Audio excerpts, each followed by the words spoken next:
गुरु परंपरा योग संस्थान में आपका स्वागत है। हम लोग आज हठ प्रदीपिका में नादानुसंधान में है। नादानुसंधान में कल से आगे हम लोग बढ़ते हैं। कल हम लोगों ने इम्पोर्टेंट पॉइंट देखा हुआ था, जिसमें हमने देखा था एक सुषुम्ना के लिए इम्पोर्टेंट पॉइंट है ये कि सुषुम्ना जो नाड़ी है वो कितना महत्व रखती है। वो देखिए सुषुम्ना नाड़ी कितना महत्व रखती है इस पर। भोक्त्री सुषुम्ना कालस्य, यानी कि वो काल को भी खाने वाली है, काल का भी भोक्त्री है, खाने वाली, काल का भोक्त्री कहा गया है। ये इंपॉर्टेंट था, इसको ध्यान रखिएगा। फिर उसके बाद हम लोग आगे देखेंगे। हाँ, यहाँ भी हम लोगों ने देखा हुआ था, एक और पॉइंट हमने देखा था, सुषुम्ना सांभवी शक्ति। सुषुम्ना को सांभवी शक्ति कहा गया है, ये भी आप लोगों ने नोट कर ही लिया होगा। सुषुम्ना को सांभवी शक्ति कहा गया है, सुषुम्ना को सांभवी शक्ति कहा गया। ये इंपॉर्टेंट पॉइंट था, ये भी हो गया। अब आगे हम लोग आते हैं 19वां प्राण वायु के साथ मिलकर के, ये हमने देख लिया था। सुषुम्ना में प्राण चलने लगे तब मनोन्मनी अवस्था होती है, ये भी हम लोगों ने देख लिया था। पवनो बध्यते येन मनस तेनैव बध्यते, मनश्च बध्यते येन पवनस तेन बध्यते। यानी कि जिसने प्राण वायु को वश में कर लिया तो उसका मन भी वश में हो जाता है, और यानी कि चित्त को वश में कर लिया तो प्राण वायु भी वश में हो जाता है। ये भी हम लोगों ने देख लिया था। यानी प्राण और मन जो है दोनों कंट्रोल में हो जाता है, दोनों आपस में घनिष्ठ संबंध है उसका। और उसके लिए हम लोगों ने समाधि जो शुरुआत में पढ़ा था, चतुर्थ में समाधि की 3 बातें कही गई थी। तीनों बातों को ध्यान रखना, मन आत्मा का मिलन, प्राण और मन का मिलन, आत्मा परमात्मा का मिलन। ध्यान कीजिएगा, जब मैं याद कर सकता हूं तो आप भी याद कर सकते हैं, सब कर सकते हैं।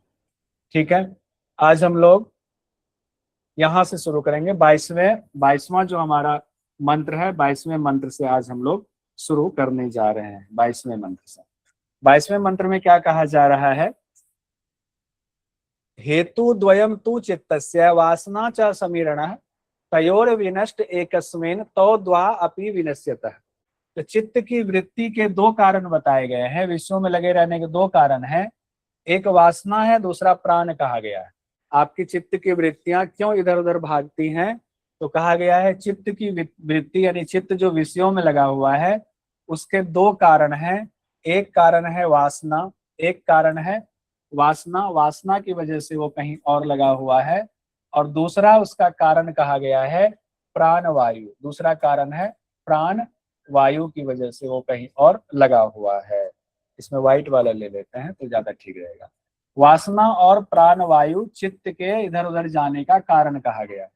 चित्त के इधर उधर जाने का क्या कारण है? एक वासना है, दूसरा प्राण वायु। अब इसी में कहा जा रहा है अगर साधक ने एक को वश में कर लिया, दूसरा अपने आप वश में हो जाएगा। अगर आपने अपनी डिजायर को वश में कर लिया तो प्राण वायु वश में हो जाएगी। और ध्यान रखिएगा, डिजायर का संबंध सीधा मन से है, डिजायर का संबंध मन से है, तो उसको हम यहाँ जोड़ सकते, कनेक्ट कर सकते हैं। फिर यहाँ देखिए कहा जाए, इसको याद रखिएगा, वासना और प्राण वायु, चित्त की वृत्तियों का कारण क्या है? वासना और प्राण वायु। आ सकता है एग्जाम में, ध्यान रखिएगा। अगले मंत्र में कहा जा रहा है मनो यत्र विलीयते पवनस तत्र लीयते। मन जहां लीन होगा प्राण भी वहीं लीन होगा, मन जहां लीन होगा प्राण भी वहीं लीन होगा।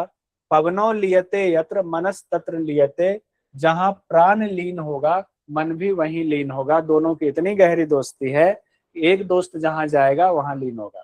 तो पुलिस को क्या करना पड़ेगा? दोनों के पीछे भागने की जरूरत नहीं है। हम जो पुलिस रूपी साधक हैं, क्या करना है? एक को पकड़ना, एक को पकड़ेंगे दूसरा अपने आप आ जाएगा, एक को पकड़ना दूसरा आ जाएगा। कहा गया दोनों का संबंध किस तरह से है? दुग्ध अंबुवत सम्मिलिताव उभय तो तुल्य क्रियो मानस मारुतो ही यतो मरुत तत्र मनः प्रवृत्तिर यतो मनस तत्र मरुत प्रवृत्ति। बहुत सिंपल है अर्थ, इसको बहुत ज्यादा इसमें समय देने की जरूरत नहीं है।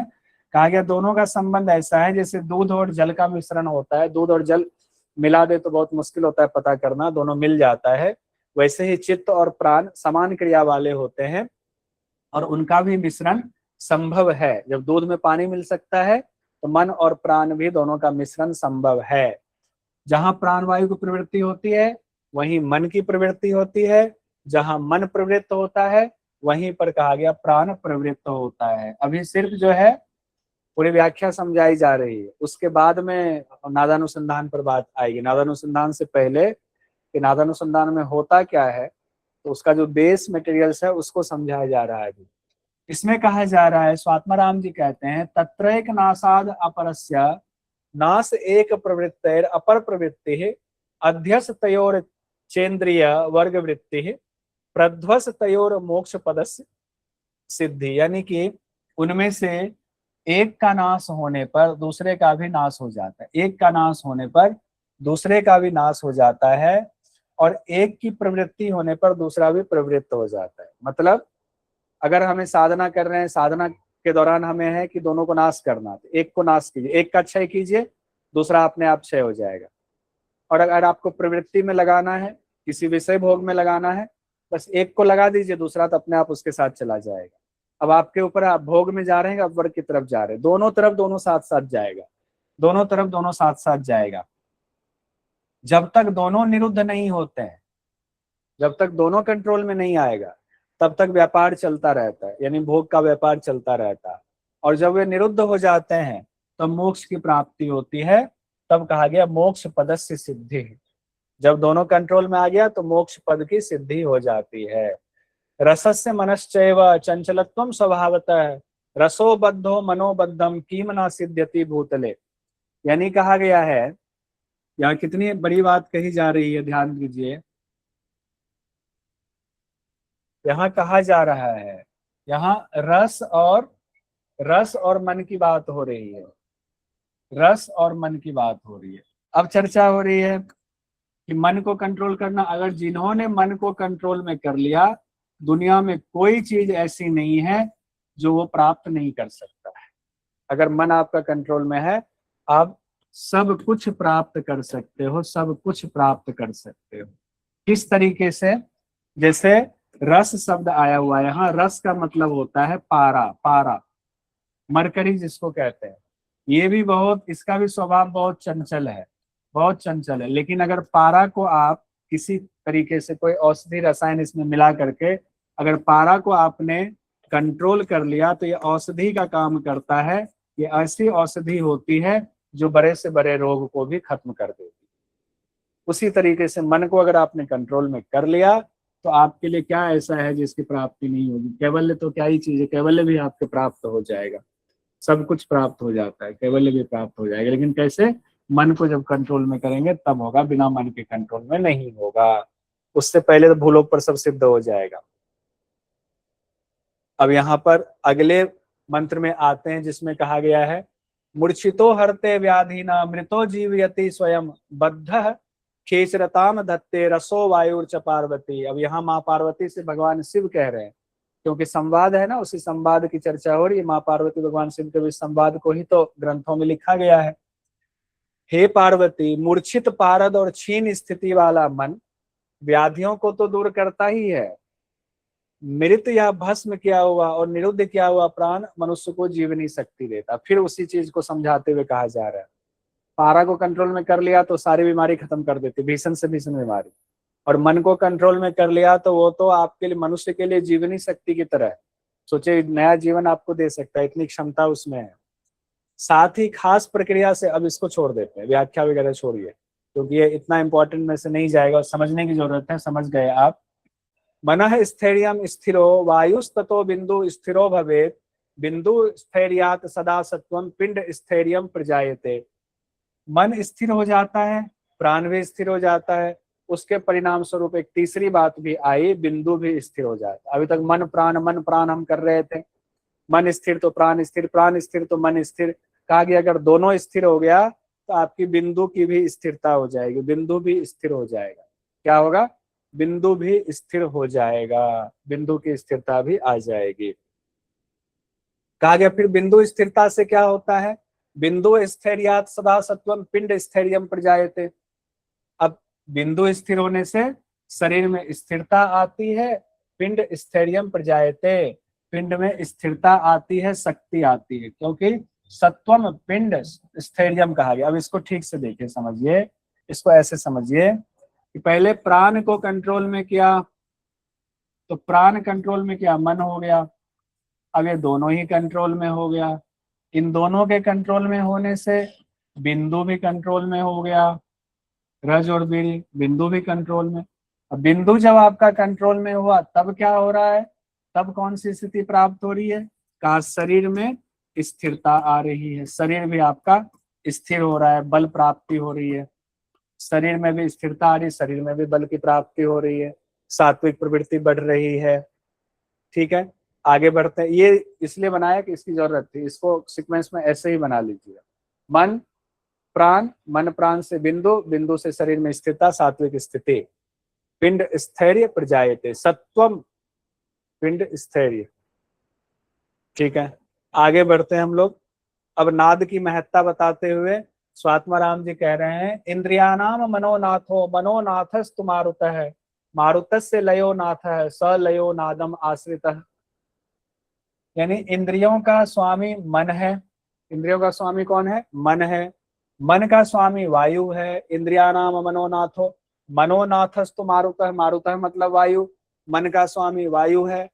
मारुतस्य लयो नाथ है, वायु का नाथ कौन है, लय है। वायु का नाथ कौन, लय मतलब मिल जाना, वायु का नाथ कौन है, लय है।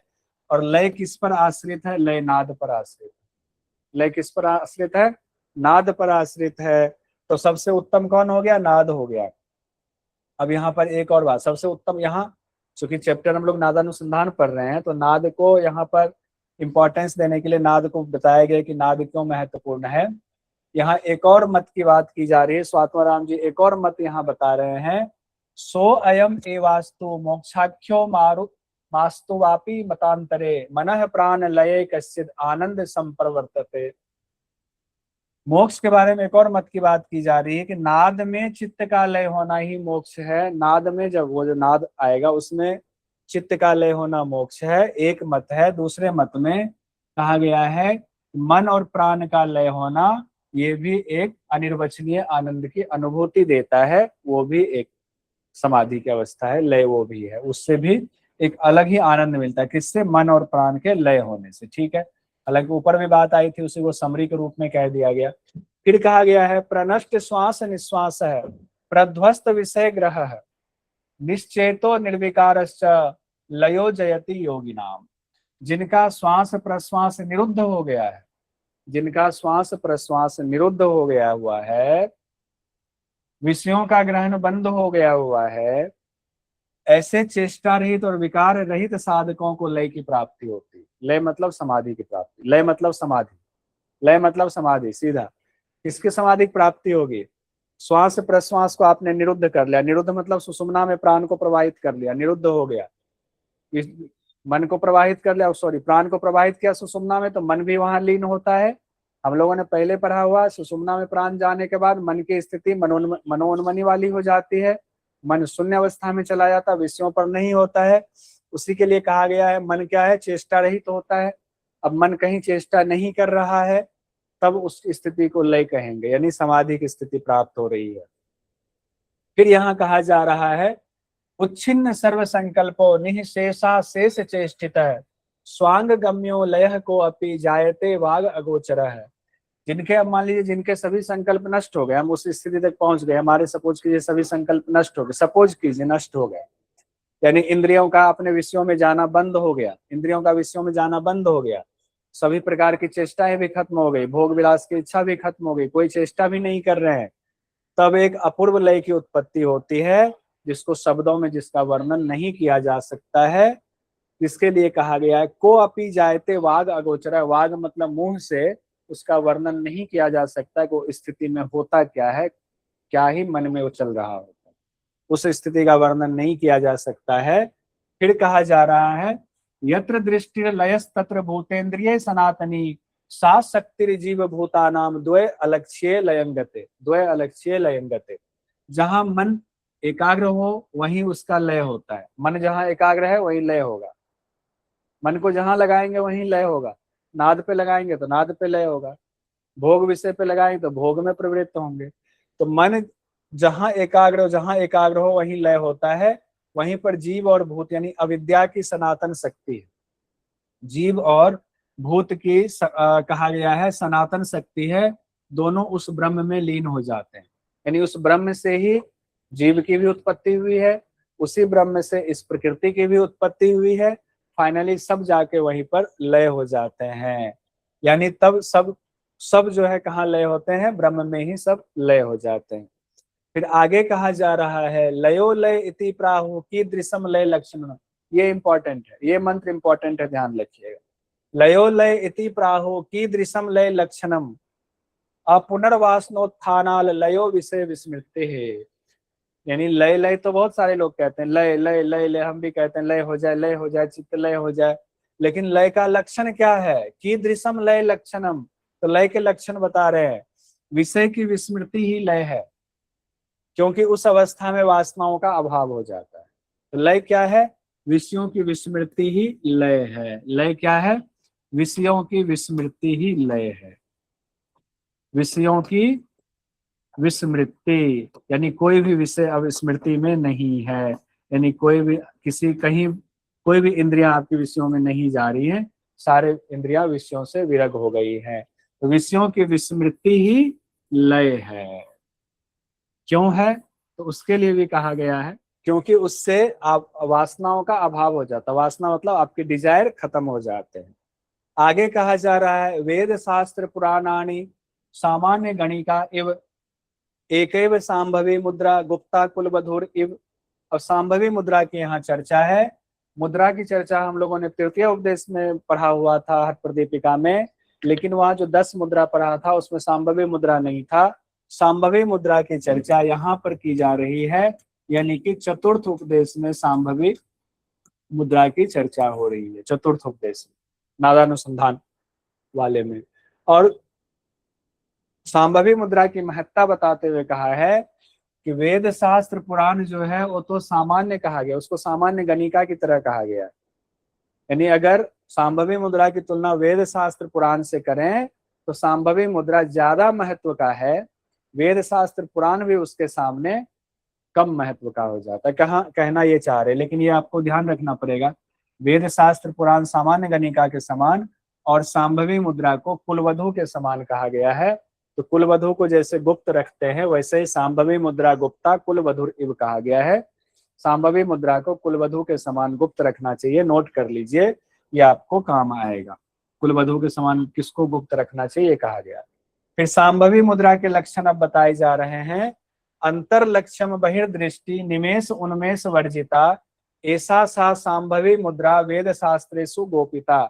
सांभवी मुद्रा में क्या होता है, अंतर लक्ष्य बहिर्दृष्टि होती है, यानी लक्ष्य तो अंदर होता है, आत्मा होता है, लेकिन आंखें ऐसे होती हैं जैसे लगता है आंखें बाहर को देख रही, ऐसा लगता है आंखें बाहर को देख रही हैं। अंदर लक्ष्य होता है लेकिन दृष्टि बाहर होती है। निमेष उन्मेष वर्जिता, पलकें नहीं झपकती हैं, जिनकी जो है सांभवी सिद्ध हो जाती है, पलकें उनकी नहीं झपकती, फिर एक टक देखता। निमेष उन्मेष मतलब पलक ऊपर नीचे नहीं हो रही है। ऐसा सा सांभवी मुद्रा वेद शास्त्रेषु गोपिता, तो यही इसी को वेद शास्त्रों में गुप्त रखने वाली सांभवी मुद्रा कहा गया है। एक क्वेश्चन ये पूछा गया था हठ प्रदीपिका के अनुसार कुलवधु किसे कहा गया है, खिचड़ी मुद्रा, सांभवी मुद्रा, महामुद्रा और शक्ति चालन मुद्रा, तो दूसरा है सांभवी मुद्रा। आइए आगे देखेंगे, अगला है ये अंतरलक्ष्य विलीन चित्त पवनो योगी यदा वर्तते दृष्टया निश्चलतार्या बहिरअधः पश्यन् अपश्यन् अपि मुद्रेयम खलु सांभवी भवति सा लब्धा प्रसादात गुरो शून्या शून्य विलक्षणम स्फुर्ति तत तत्वम पदम सांभवत्।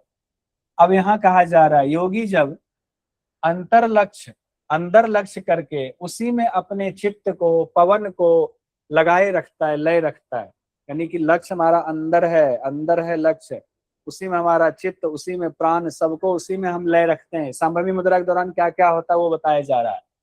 दृष्टया निश्चल तार्या बहिर अधः पश्यन अपश्यन अपि। अब यहाँ दूसरी बात फिर कही जा रही है, उस वक्त ऐसा लगता है कि बाहर वो बाहर देख रहा है, नीचे की ओर देख रहा है, बहिर बाहर देख रहा है, अधः नीचे की ओर देख रहा है, अपश्यन अपि, लेकिन वो वास्तव में देख नहीं रहा होता है, ना वो बाहर देख रहा होता ना नीचे देख रहा होता है, ऐसा देख करके सामने वाले को लगता है, जबकि वो देख तो अंदर रहा होता है, यानी चित्त और वो आंतरिक दृष्टि से देख रहा होता है।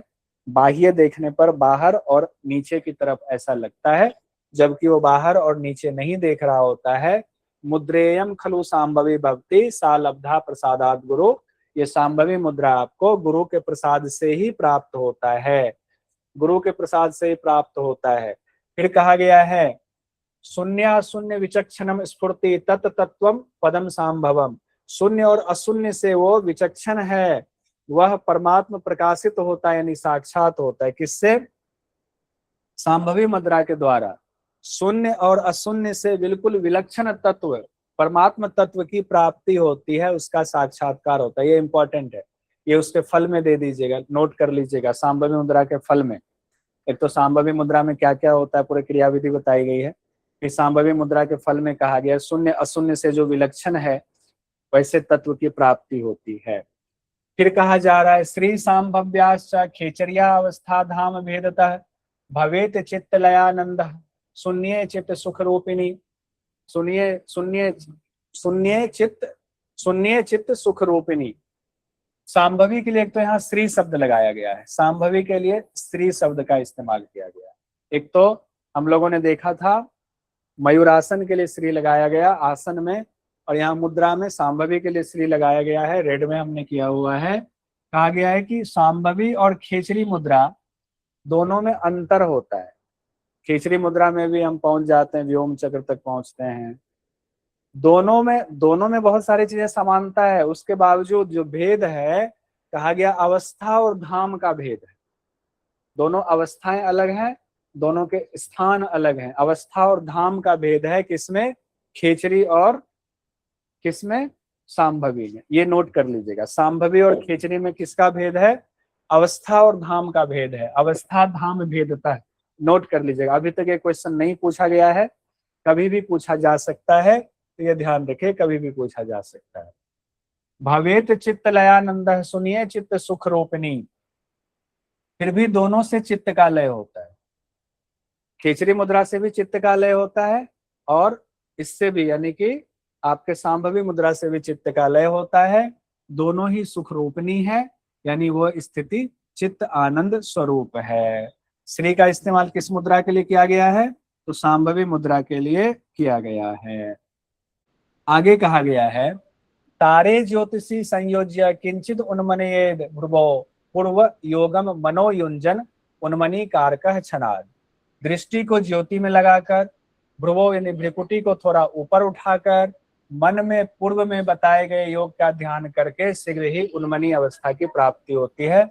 अब यहाँ उन्मनी अवस्था के लिए तरीका बताया गया है, जो कि इससे पहले उन्मनी अवस्था शब्द आया हुआ था, शून्य की अवस्था प्राण सुषुम्ना में जाता है तब होता है, ये कहा गया था। लेकिन अब देखिए इसमें विधि बताई जा रही है, दृष्टि को ज्योति में लगाकर, यानी दृष्टि को उस ज्योति में लगाइए, भ्रिकुटी को थोड़ा ऊपर उठाइए, मन में पूर्व में बताए गए योग का ध्यान करके, मन में पूर्व में बताए गए योग का ध्यान करके शीघ्र ही उन्मनी अवस्था की प्राप्ति होती है। तो उन्मनी अवस्था के दो चीजें वहां नोट कर लीजिएगा।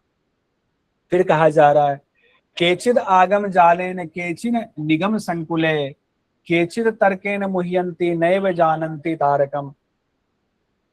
कई साधक आगम के जाल में, कई निगम के शोरगुल में फंसे रहते हैं, कोई तर्क वितर्क में उलझे रहते हैं, मोहित रहते हैं और असली तत्व को नहीं जान पाते हैं, अलग अलग उपाय से नहीं जान पाते, असली तत्व को नहीं जान पाते हैं, यही कहा गया।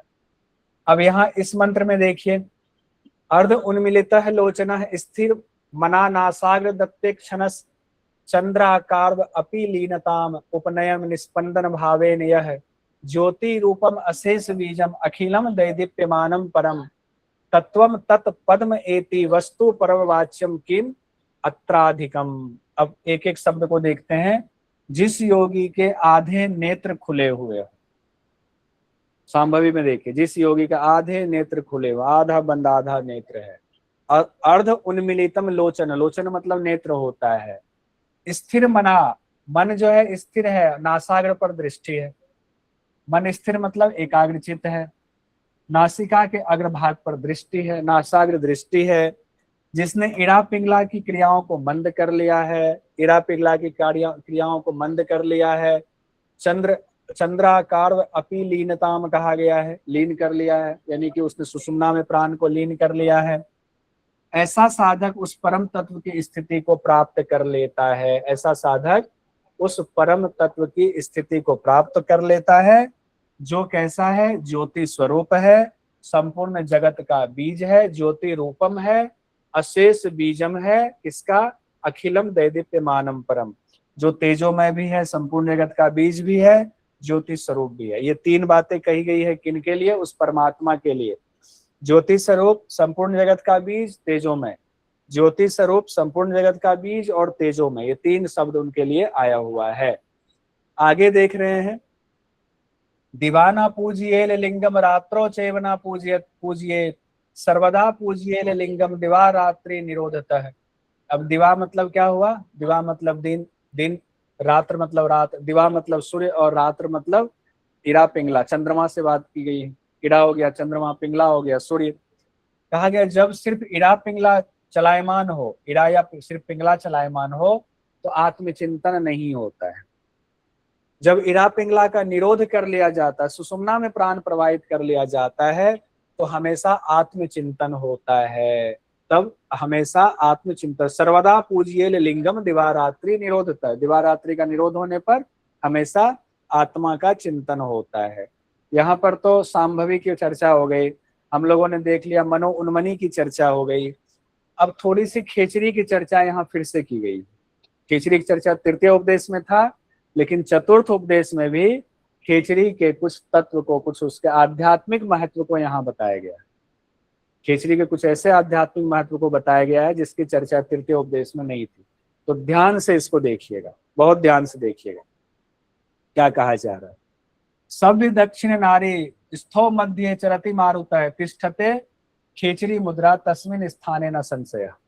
कहा जा रहा है जब इड़ा और पिंगला की जगह प्राण सुषुम्ना में प्रवाहित होती है, इड़ा पिंगला की जगह प्राण सुषुम्ना में प्रवाहित होती है, तो मान लेना चाहिए कि वहां खेचरी मुद्रा रहती है, इनमें कोई संशय नहीं। अब जो लोग ये कहे कि खेचरी मुद्रा मतलब सिर्फ जिह्वा को लंबी करके वहां लेकर चले गए, रस को प्राप्त कर लिया, खेचरी मुद्रा, वो अधूरा है, वो अधूरा खेचरी मुद्रा है। जब तक सुषुम्ना में प्राण प्रवाहित नहीं हुआ, यानी कुंडलिनी जागरण नहीं हुआ, सुषुम्ना में प्राण नहीं गया, तब तक खेचरी मुद्रा नहीं है, तब तक खेचरी नहीं हो सकती। इसलिए एक डॉक्टर साहब कह रहे थे कि जिह्वा का जो है नीचे से काट देंगे तो खेचरी हो जाएगी। शारीरिक रूप से आप कर लोगे, स्थूल रूप से कर लोगे, कुंडलिनी जागरण कैसे करेंगे ऑपरेशन करके, नहीं कर सकते। तो इड़ा पिंगला की जब प्राण, इड़ा पिंगला कंट्रोल होकर के प्राण सुषुम्ना में प्रवाहित होने लग जाए, तब मान लीजिए कि वहां खेचरी मुद्रा रहती है। तिष्ठते खेचरी मुद्रा तस्मिन स्थाने न संशय, उसमें कोई संशय नहीं है। फिर कहा गया है इड़ा पिंगलियोर मध्य शून्यम चैवानिलम ग्रसेत तिष्ठते खेचरी मुद्रा तत्र सत्यम पुनः पुनः। फिर से कहा गया है इड़ा और पिंगला के बीच में मध्य में शून्य है, यानी सुषुम्ना है। चैव अनिलम ग्रसेत, वहां पर अनिल मतलब वायु उसमें चली गई हुई है, उसने वायु को ले लिया हुआ अपने अंदर। तो जब अनिल प्राण वायु को उसमें लीन हो जाती है सुषुम्ना में, तब खेचरी मुद्रा होती है। यही सत्य है, यही सत्य है, तत्र सत्यम पुनः पुनः। यानी खेचरी मुद्रा तभी होगी जब आपके प्राण सुषुम्ना में जाएंगे, अन्यथा नहीं होगी। जो इड़ा पिंगला, ये इड़ा हो गया आपका एक, और एक पिंगला हो गया।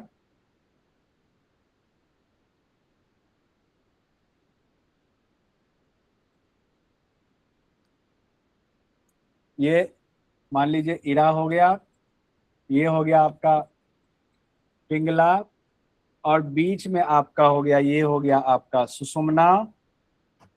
अब इसमें प्राण प्रवाहित हुआ, तब माना जाएगा कि यहाँ खेचरी मुद्रा, जो हमने जिह्वा लगाई हुई थी, जिह्वा और यहाँ से रस टपक रहा था, तब माना जाएगा। जब तक इसमें प्राण प्रवाहित नहीं हो रहा है तब तक खेचरी नहीं मानी जाएगी। ध्यान रखिए, ये बहुत इंपॉर्टेंट बात कही गई है।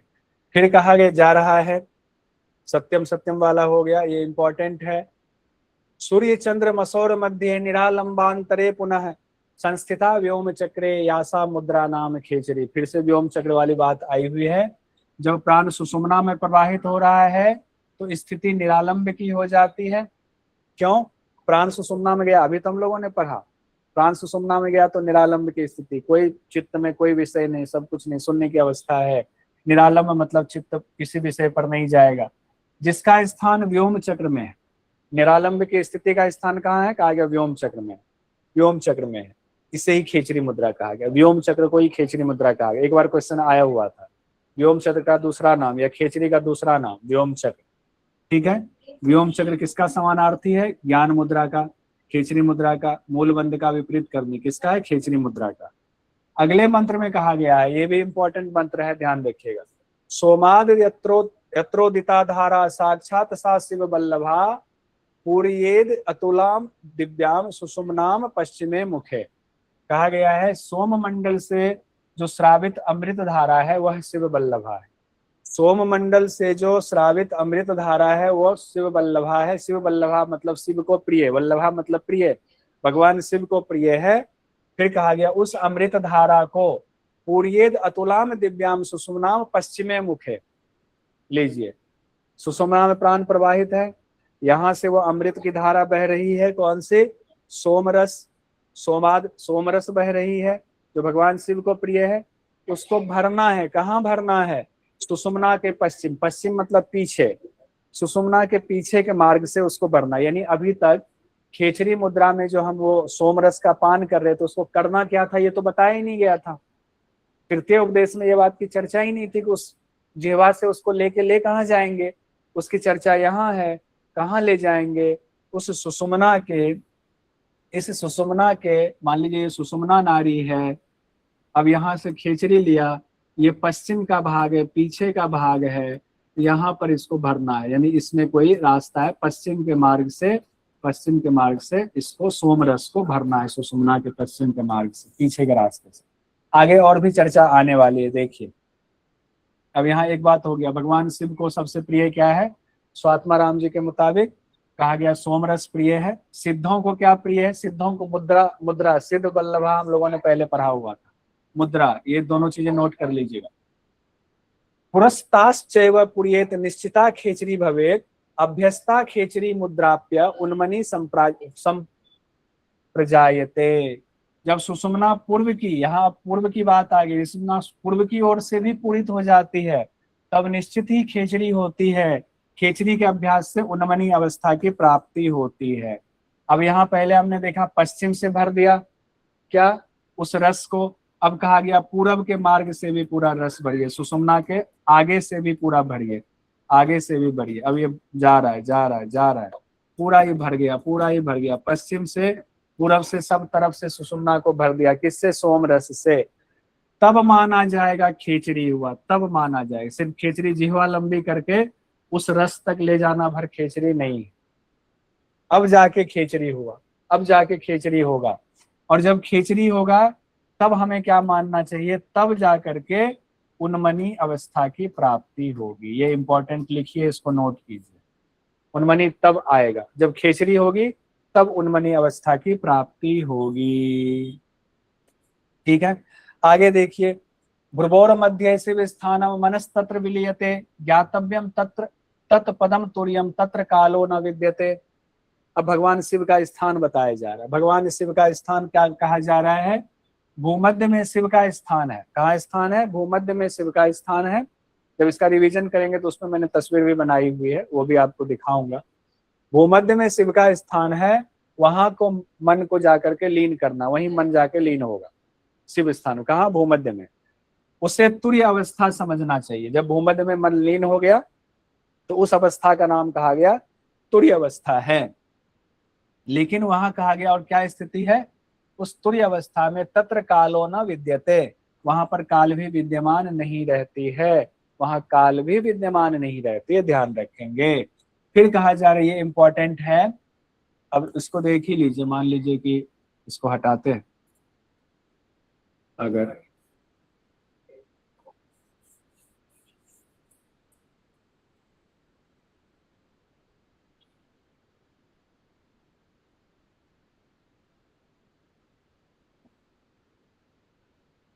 अगर मान लीजिए ये हमारे यहाँ पर भ्रिकुटी की अवस्था है,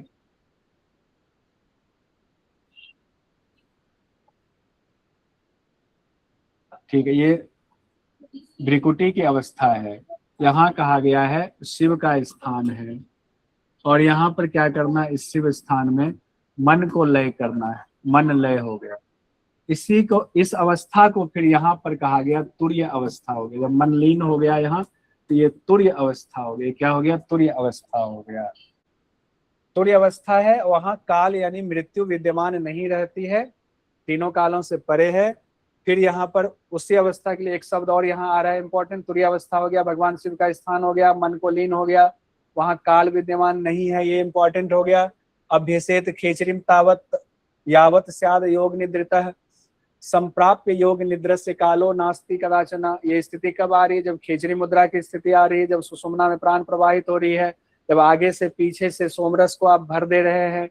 कहा गया अब कब तक खिचड़ी मुद्रा का अभ्यास करते रहें, कहा जब तक योग निद्रा की प्राप्ति नहीं हो जाती है तब तक करते रहें। जब तक योग निद्रा की प्राप्ति नहीं हो जाती है तब तक खिचड़ी का अभ्यास करेंगे। नोट डाउन कीजिए, खिचड़ी मुद्रा का अभ्यास कब तक करेंगे, जब तक योग निद्रा की प्राप्ति नहीं हो जाती है। संप्राप्त योग निद्रा से कालो नास्ति कदाचना, योग निद्रा की प्राप्ति हो गई तो काल का भी भय खत्म हो गया, फिर काल भी वहां नहीं रहता है। योग निद्रा का वर्णन किस मुद्रा के दौरान आया हुआ है, खेचरी मुद्रा। किस मुद्रा का अभ्यास से योग निद्रा की स्थिति प्राप्त होती है, खेचरी मुद्रा। नोट कर लीजिएगा, यानी देखिए यही स्थिति, इसी तस्वीर की बात कर रहा था, स्पेशल वाले में भी हमने रखा हुआ है। भूमध्य वाले स्थान में भगवान शिव का स्थान है, यहाँ पर मन लीन होता है, तुर्य पद की प्राप्ति हो गई। जब तक योग निद्रा की प्राप्ति ना हो जाए तब तक खेचरी मुद्रा का अभ्यास करना है, और योग निद्रा की प्राप्ति हो गई तो वहां काल भी नहीं रहता है। यहाँ तुर्यावस्था में भी कहा गया है काल भी नहीं रहता है। इसको भी देख लेते हैं। निरालंबम मनः कृत्वा न किंचिद अपि चिंतयेत सबाह्य अभ्यांतरम व्योमग्नि घटवत तिष्ठति ध्रुवम। कहा जा रहा है चित्त को निरालंब मनः कृत्वा, मन मतलब चित्त को निरालंब कर लीजिए। ना किंचित अपि चिंतयेत, कुछ भी चिंतन मत कीजिए कोई और विषय का।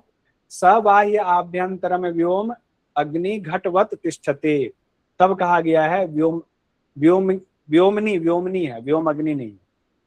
सबाह्य अभ्यंतरम व्योमनी घटवत तिष्ठते ध्रुवम, उस समय वह योगी बाहर और भीतर घट के समान अपनी स्थिति को बना ले कि बाहर भी शून्य अंदर भी शून्य, जैसे घड़ा में अंदर भी आकाश है बाहर भी आकाश है, शून्य अवस्था है, तब वह दोनों ही ओर से आकाश से परिपूर्ण हो जाता है, तब ईश्वर स्वरूप ही हो जाता है। बाहर भी ईश्वर अंदर भी ईश्वर, उनके चित्त में हमेशा शून्य शून्य यानी ईश्वर अवस्था ही चलता रहता है। बाह्य वायुर तथा लीनस तथा मध्यो न संशय है स्वस्थाने स्थिरताम एति पवनो मनसा सह। जैसे जैसे बाहर का प्राण लीन होता है, बाह्य वायु यथा लीनस लीन होता है, मध्यो न संशता है, वैसे वैसे आंतरिक प्राण भी लीन होने लगता है, अंदर जो प्राण है वो भी लीन होता है, इसमें कोई संशय नहीं है। तब प्राण मन के साथ अपने स्थान में स्थिरता को प्राप्त होता है। यानी कि यहाँ आंतरिक प्राण से क्या अर्थ है, जो सुषुम्ना में प्राण निरुद्ध है उसका भी लय हो जाता है, उसका भी उस शून्य पद में उस शिव में लय हो जाता है। ये व्याख्या के अनुसार हुआ, तो सुषुम्ना में जो निबद्ध प्राण है वो भी लीन हो जाता है 51 तक। एवं अभ्यस्य तस्य वायु मार्गे दिवानिशम, एवं अभ्यस्य तस्य वायु मार्गे दिवानिशम अभ्यासाज जीयते वायुर मनस तत्रैव लीयते। इस तरह दिन रात अभ्यास करने से साधक का प्राण और मन वही लीन हो जाता है, दिन रात अभ्यास करने से। और फिर एक इम्पोर्टेंट है, अमृते प्लावयेद देहम आपाद तल मस्तकम सिद्ध्यत्व एवं महाकायो महाबलम पराक्रम। ये इम्पोर्टेंट है कि अभी आपने सुषुम्ना के आगे से सोमरस को भरा, पीछे से सोमरस को भरा, सोमरस से भर गया, और कहाँ तक भरना है सोमरस से, अमृते प्लावयेद देहम आपाद तल मस्तकम। ये आ सकता है क्वेश्चन, सिर से लेकर पांव तक पूरे देह को अमृत से भर लेंगे, सिर से लेकर पांव तक अमृत से पूरे शरीर को भर लेंगे। और जब ऐसा हो जाएगा तब किसकी प्राप्त, तब क्या होगा, दिव्य शरीर वाला योगी हो जाएगा। सिद्ध्यत्व एवं महाकायो महाबल पराक्रम, तब वो दिव्य शरीर वाला हो जाएगा, महाकाया वाला, महाबल महाबली हो जाएगा, महापराक्रमी हो जाएगा, महापराक्रमी हो जाएगा। एक ये भी देख लेते हैं और इसके बाद हम संपन्न करेंगे। शक्ति मध्य मन कृत्वा शक्ति मानस मध्यगाम मनसा मन आलोक्य धारियेत परमम पदम। यानी शक्ति मध्य, शक्ति कुंडलिनी की बात होगी, मध्य हो गया सुषुम्ना, तो कुंडलिनी में मन को स्थिर करे, मन में शक्ति कुंडलिनी को स्थिर करे। अब नहीं, यहाँ मध्य से तात्पर्य नहीं, मन सुषुम्ना से नहीं है, शक्ति और मन की चर्चा हो रही है। कुंडलिनी जो आपने जगाया हुआ है उसके साथ मन और प्राण दोनों को ऊपर ले गए हुए हैं, मन को उसी कुंडलिनी में लगाइए, यानी दोनों को एक दूसरे में ऐसा मिला दीजिए कि दोनों का एक दूसरे में लय हो जाए। मन के बीच में कुंडलिनी, कुंडलिनी के बीच में मन, दोनों अलग अलग अस्तित्व ही खत्म हो जाए, दोनों एक हो जाए। तब कहा गया कुंडलिनी में मन को स्थिर करें, मन में कुंडलिनी को स्थिर करें, मन से मन में रमन करते हुए परम पद का चिंतन करें, मन से मन में रमन करते हुए परम पद का चिंतन करें। और ऐसा चिंतन करने से क्या होता है, ख मध्य कुरु च आत्मन आत्म मध्य च कुरु च खम कुरु सर्व च खमयम कृत्वा ना किंचित अपि चिंतयेत। आकाश के मध्य में आत्मा को, अभी तक तो कुंडलिनी और मन की बात थी, एक दूसरे को मिक्स कर दिया, अब कहा गया मन पहुंच गया, तो आकाश के मध्य में आत्मा को और आत्मा के मध्य में आकाश को, यानी ब्रह्म की चर्चा, और उस शून्य में अति शून्य की चर्चा हो रही है, वहां पर कर लेंगे, एक दूसरे में लीन कर देंगे पूरी तरीके से। इस तरह सब कुछ आकाश में लीन करेंगे और चिंता से विमुक्त हो जाएं। किंचित अपि चिंतयेत, तो कुछ भी चिंता ना, किंचित अपि चिंतयेत, कुछ भी चिंता ना रखें, सबसे विमुक्त हो जाएं। यहीं तक हम लोग रहने देते हैं, इसको भी कर ले, यहीं तक रहने देते हैं, ये करा नहीं, ये वाला करा देते, ठीक है। अंतः शून्यो बहि शून्य है, शून्य है कुंभ इवाम्बरे, अंतः पूर्णो बहि पूर्ण है, पूर्ण है कुंभ इवार्णवे। कहा कि जैसे खाली घड़ा हर वक्त आकाश में रहता है, वैसे ही अंदर से शून्य और बाहर से भी शून्य हो जाए उस साधक के लिए। और जैसे समंदर के अंदर परा घड़ा अंदर से भी भरा है बाहर से भी भरा है, उसी तरह वैसे ही बाहर और अंदर से परिपूर्ण हो जाए। यानी उस अवस्था की चर्चा करें, कैसे हो जाएगा शून्य की चर्चा। पहले कहा गया मन को कुंडलिनी के बीच में, कुंडलिनी को मन के बीच में, अब आत्मा को खे में, आकाश में, आकाश में आत्मा को, आत्मा परमात्मा, सबको, सब कुछ मिला दिया, सब शून्य हो गया, एक अवस्था हो गई। जब एक अवस्था हो गई तो कहा गया अब कैसी अवस्था हो गई, तो घड़े के समान सिर्फ ये घड़ा है, और घड़ा में क्या है, जो अंदर है वही बाहर है, जो बाहर है वही अंदर है, पूरा शून्य, पूरी परमात्मा अवस्था। चाहे भरा घड़ा को समंदर में रख दो तो समंदर में क्या होगा, घड़ा भरा भी है अंदर से भी बाहर से भी, यानी पूर्ण ही है, हर अवस्था में पूर्ण है। उसी पूर्णता की यहाँ पर चर्चा की जा रही थी। अब यहाँ हम लोग छोड़ देते हैं, ये एक तस्वीर बस है उसी को दिखाने के लिए, घड़ा अंदर बाहर से एक समान ही हो गया। तो 57वें नंबर से कल हम लोग पढ़ेंगे। ओम द्यौ शान्तिरन्तरिक्षं शान्तिः पृथिवी शान्तिरापः शान्तिरौषधयः शान्तिः वनस्पतयः शान्तिर्विश्वे देवा शान्तिर्ब्रह्म शान्तिः सर्वं शान्तिः शान्तिरेव शान्तिसामा शान्तिरेधि। ओम शांति शांति शांति। दोनों हाथों का घर्षण, दोनों हाथ सबसे पहले अपनी आंखों पर रखेंगे, दोनों हाथों को अपने सिर पर आशीर्वाद की तरह फहराएंगे, पूरे चेहरे पर हाथ फहराएंगे, गले पर भी हाथ फहराएंगे, धीरे से आंखें खोलेंगे। सभी को ओम शुभ रात्रि, गुरु पूर्णिमा की सभी को बहुत बहुत शुभकामनाएं।